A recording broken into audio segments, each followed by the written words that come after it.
Good evening, everyone. I know there's not many of you. Welcome back to my channel. Got another video for you this evening. So I don't know if you've seen my first video. I'll put a link below to that.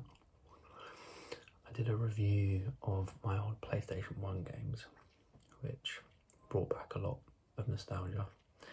And I expect this video will as well for me, as I'll be going through most of, not all of them, but most of my PlayStation 2 games. So there's a few more, and there's some that for some reason I can't find. So, but let's just get into it, as I'm on limited time. So first one we've got is GoldenEye Rogue Agent. I don't really know why I got this game, but it was pretty good. For those of you that haven't played it, it's basically like, well, it's James Bond, but you play, I don't really know what player you are. I think you're like a bad guy, hence the name Rogue Agent. It's pretty explanatory. It says, why save the world when you can rule it? Show no mercy. That's multiplayer. Oh yeah, and you've got like a weird eye, so you can do some crazy stuff with your eye, like see through walls, and there's some crazy weapons where you can like shoot through walls and stuff and control technology and weird stuff like this. But it was pretty good. It's a pretty good game. I played it quite a bit. It was pretty difficult, but yeah, it was just something different to the normal James Bond games, I guess. So, which leads me on to the next one, which is Everything or Nothing, which was, it was a pretty good game actually. I really enjoyed it. As far as like James Bond games goes, you play as Pierce Brosnan. It's voiced by Pierce Brosnan, I think. It's got like all the cast: Willem Dafoe, Heidi Klum, John Cleese, Judi Dench.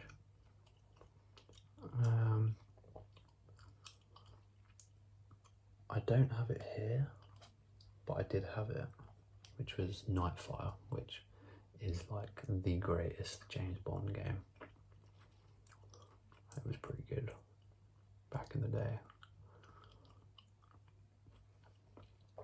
So this one had loads of stuff to it. There was like loads of different tech, and I remember you had like control about a crab or something.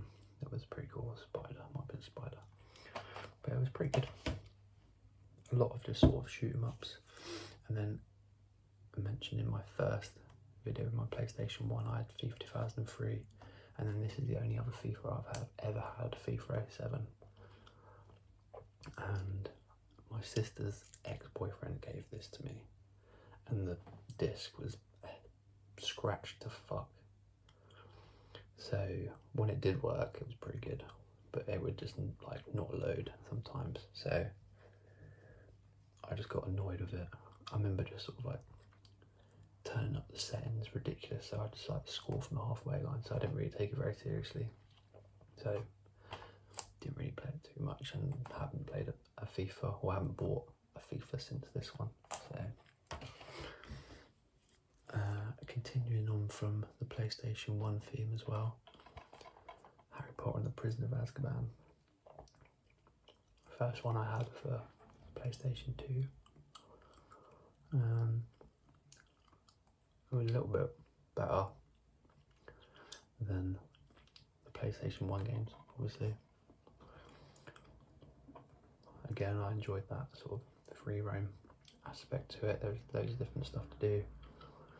And this one was even enhanced with iToy, for those that remember iToy. that was pretty much the start of virtual reality, I guess, sort of. But iToy was, yeah, I remember spending a lot of time on that. I never actually had it, but friends of mine had it, and just doing like the ninja games or something. It was ridiculous. What an incredible game this was. Lego Star Wars 2, the original trilogy. Never played the first one, which was the episodes 1, 2 and 3. Never played that. Got this one. Oh, loved it. Absolutely loved it. And they've just released a trailer for the Skywalker saga, which is coming out around Christmas time. It's out in time for the PlayStation 5. It's going to be on PlayStation 4 as well, and on Xbox, and I think PC. And that's all 9 films in one game, which will be incredible, because I like these games. When you're playing stuff like Warzone, which I'm playing at the moment, and you're constantly dying, you need a game to fall back on, and so you don't die. And this is, the Lego games are the type of games that you can just, they're just easy players. I got this game, Gran Turismo 3. Again, I got this off my sister's boyfriend, ex-boyfriend. He was a dickhead. Never actually played this. Gave it to me, never played it. So I can imagine it's just like Gran Turismo 2, but a bit better. So not much to say on that. If I should have played this more, let me know. But I'm probably never going to play it, so you'll be wasting a copy. Underrated game, Finding Nemo. You got to remember that when I had a PlayStation 2, I was probably like maybe 10 or 11. So I think this one came out in 2003. So I must have been about 11. And yeah, it was pretty standard. There was just like missions to do, and it was quite difficult. I remember some of the stuff being quite difficult to do. But it was just a game that came out with a film. That seemed to be the done thing back in the day. A film would come out, and then they release a game to go along with it. So I don't actually know if they do that nowadays. Harry Potter and the Goblet of Fire. There's a trend here. Probably my least favourite Harry Potter game, because again, it was just sort of missions. I can't even remember if there was like a free play or free roam aspect to this one. But it was quite difficult. Experience the excitement of the movie when you play as Harry, Ron and Hermione in a breathtaking adventure packed with action and magic. Oh yeah, because I'm pretty sure you could like switch between characters. But again, it just came out because the film came out. So, although one game that I was happy that came out when a film came out was this one, Spider-Man 2. Unbelievable game.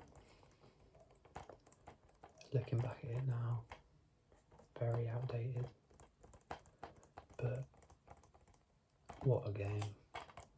Free roam aspect, flying around. Because remember the Spider-Man on PlayStation 1, there was no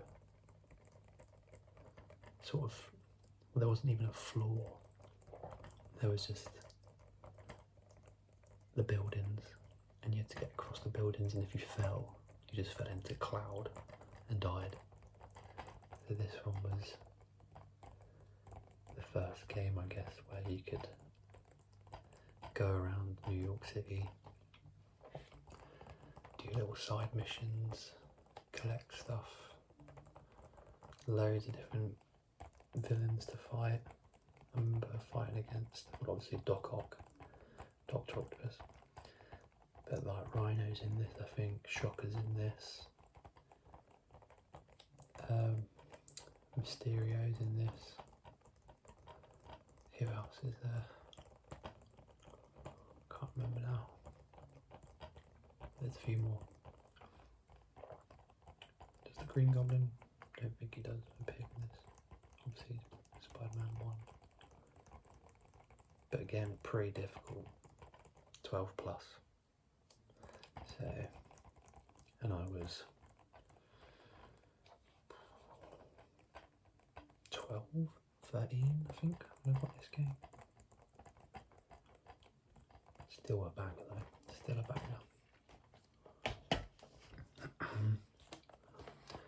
Harry Potter and the Order of the Phoenix. Pretty good game actually, to be fair. Like, from Goblet of Fire to this one, they really upped their game, I guess. And yeah, there was a lot more of like a free roaming aspect to it, which was good. It just looked a lot better. Like the graphics and stuff were a lot smoother, a lot sharper. This was 2007, I think. This one can't be. Must be made in Austria. Don't know why. But yeah, it was a pretty good game for PlayStation 2 anyway. Because I think PlayStation 3 was on the verge of coming out, or had already come out. Can't remember. It was pretty good. Discover the magic of Hogwarts, explore all of Hogwarts to recruit Dumbledore's army, overthrow Umbridge and prepare to fight Voldemort and his Death Eaters. So yeah, you can like explore loads of different areas of the castle, which was pretty good. I mentioned in the PlayStation 1 video that the best rugby game was China Lomu, and the only one that comes close was this one, Rugby 08. There's never been a great rugby game in terms of like FIFA style rugby game. Doesn't exist. Like, the characters or the players still look dodgy as fuck, but I mean, this is probably there was a game that came out around, I think maybe the 2011 World Cup. Didn't play that. I can't even remember if there was I'm pretty sure I had Rugby 04 as well, which had Johnny Wilkinson on the front, but I can't find it. I've lost that. So I've lost that. I had a Star Wars, the Revenge of the Sith game, which was pretty good. It was made similar to the old Lord of the Rings games, like the fighting style, and it was really good, really good. So yeah, Rugby 04.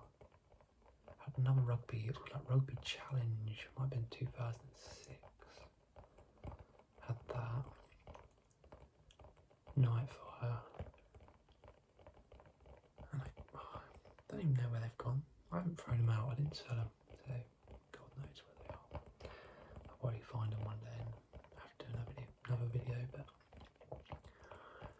this one, yeah, I didn't play too much.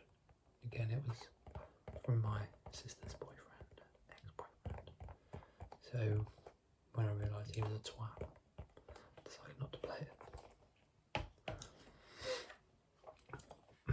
Probably the game I played the most on PlayStation 2, Tiger Woods PGA Tour 2004. People always rave about, or I see people raving about 2005, which I never played, so I guess I'm biased.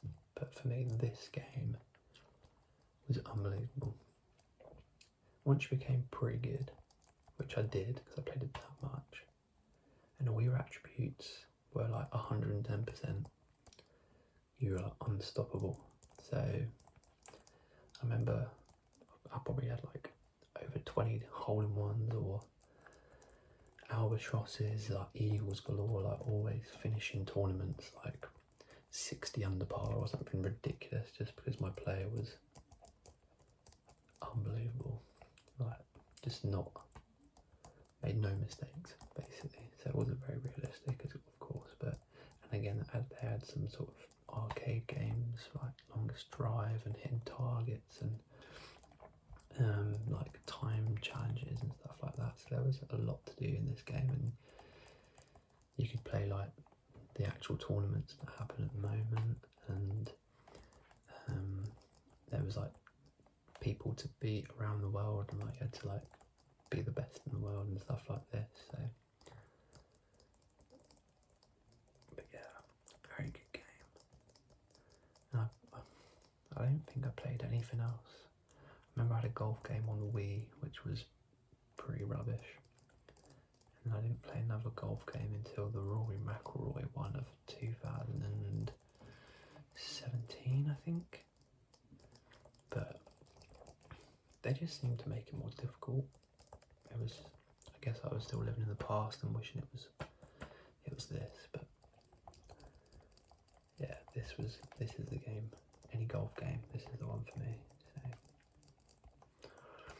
And then this is the last game I have to hand. Pretty random one. Wallace and Gromit, Curse of the Were-Rabbit. Another game that came out because of the film. And it was pretty standard. I've always been a Wallace and Gromit fan from when I was little. So when there was a game, I got it for my birthday, and at the time I loved it. But looking back, it's a bit weird. Like, it's just another way for them to make money. Oh, we've made a film. Let's make an average PlayStation game for it as well, which basically just follows the plot of the film with some added extras. Like there was giant chickens and stuff, or giant moles or something, I don't really know. But again, I can't remember, it's 3+.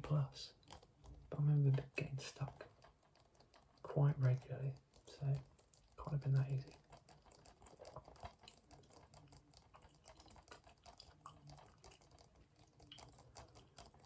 So yeah, I mean, as far as the games go, I'll do some more tapping. That's all of my PlayStation 2 ones. So I've got lots of PlayStation 3, so I'll do a video for that at some point.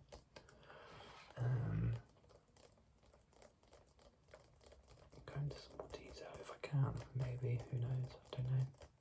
I'll do more tapping, because I forgot to start